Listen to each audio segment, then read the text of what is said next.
first time I've ever gone second. Oh my god. Well, except for when we did the 2-man episodes.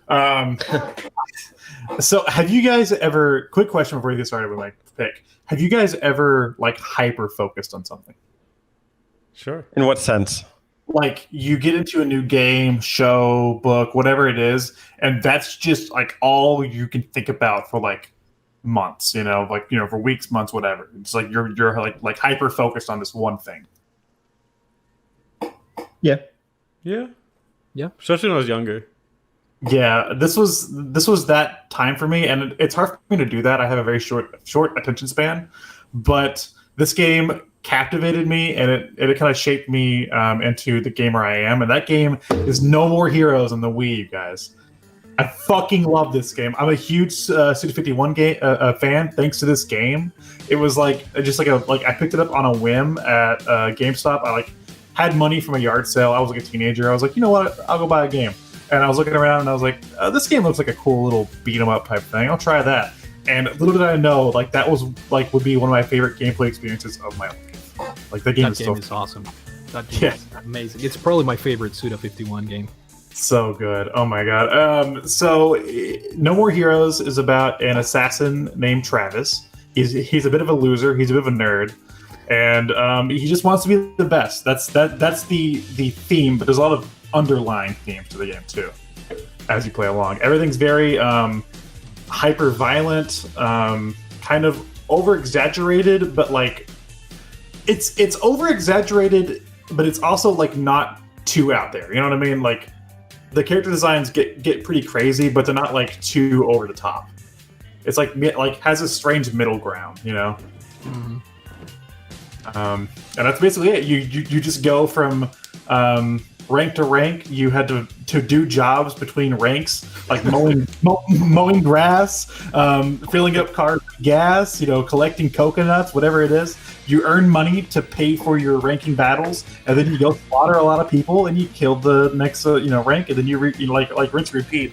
It's a weird dynamic between like going on these like killing fests and like doing chores, to pay for the next one. It's a very strange game. Very good game. It's a game that only Suda 51 can make. Yes. You have to correct my memory if I'm wrong here. Is this a game that depends on Wiimote usage? Yes, but it's very smart about it. You attack with the A button.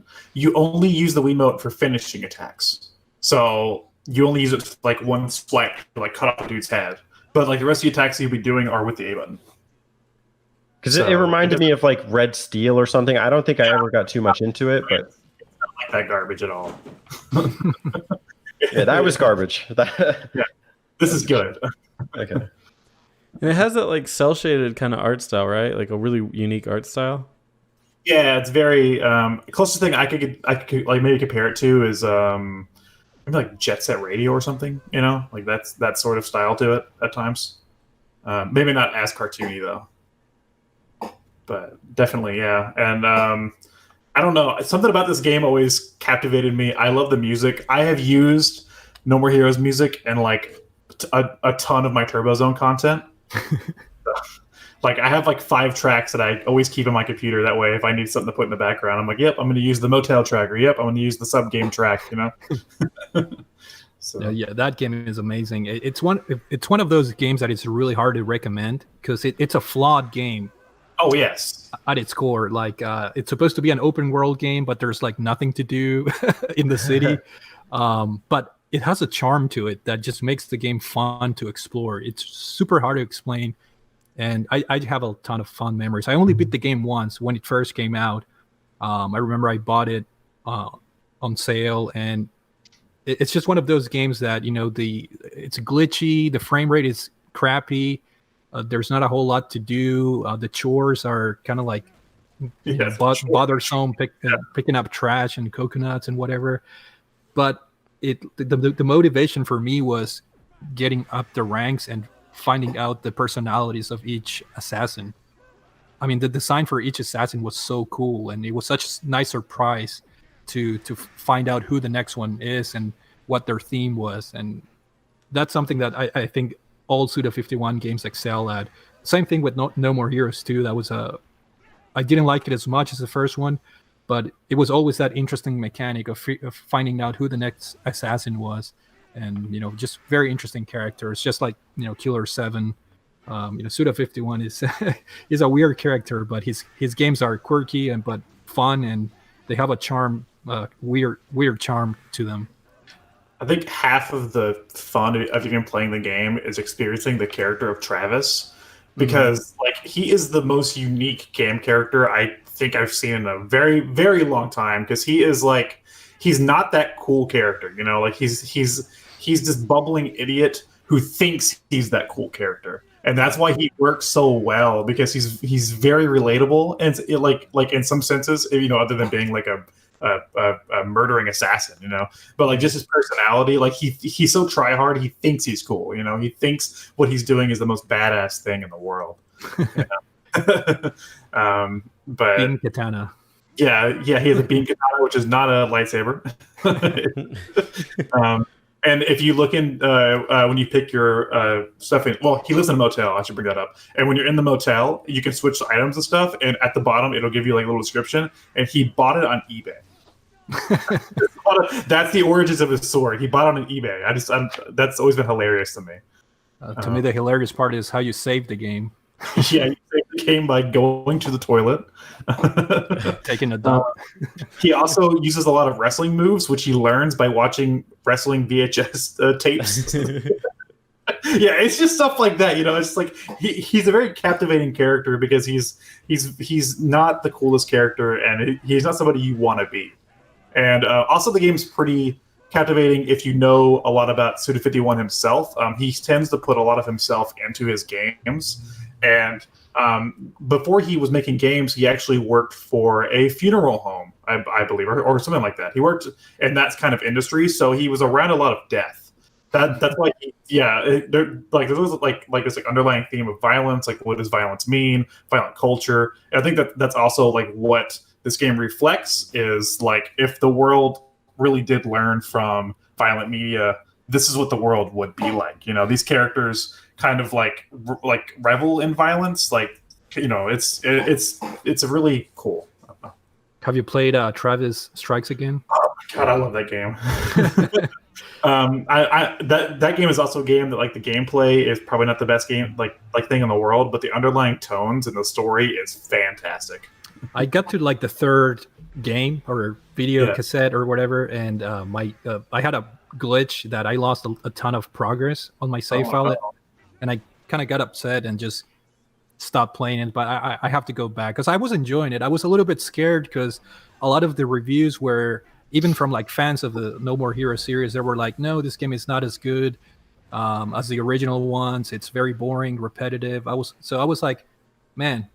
But then when I played it, I was having a lot of fun, Well, if you've ever played his earlier games like Killer 7 or the other ones, was it the Silver Case or Flower, Sun, and Rain? This game kind of mixes those elements in with that, for Travis Strikes Again. Mm-hmm. So I really like that about that game, is that it kind of felt like he was kind of going back to his roots in a sense. And it's like probably my favorite Suda game, to be honest, is that game. But I always hold a soft spot for the first No More Heroes, for really getting me into that type of game, for like introducing me to Suda 51 himself, and kind of like after that, I kind of like grew to appreciate these niche Japanese games that I probably wouldn't have tried otherwise. Absolutely, yeah. I want to replay Killer 7. I do own it on the GameCube, but my GameCube is shot. But I think there's a Steam release. Yeah, there's a Steam release, so I'll probably pick that up in the near future. But I haven't really. I tried playing Flower, Sun, and Rain or something. Yeah, I see that on that page. I have that on the DS. I tried playing it, and it just wasn't doing it for me. I mean, the gameplay was just too, I don't know, abstract. And I do own the Silver Case games on the PS4, but I haven't played them yet. But they're very weird too. Can I ask, as someone who's not played any of the Suda 51 games, would I be more appreciative of No More Heroes or the Travis Strikes Down game? No More Heroes. Travis Strikes Again, you really need that experience of like Suda games to really get the feel for that one. But No More Heroes, I think, is still accessible for a newcomer. It's still going to be a little weird for people. I mean, you know, it definitely was for me, but like it's still pretty easy to follow. And for example, like the game, while its story is simple, the underlying tones is what really sells the story. For example, there's this boss. He is a superhero, right?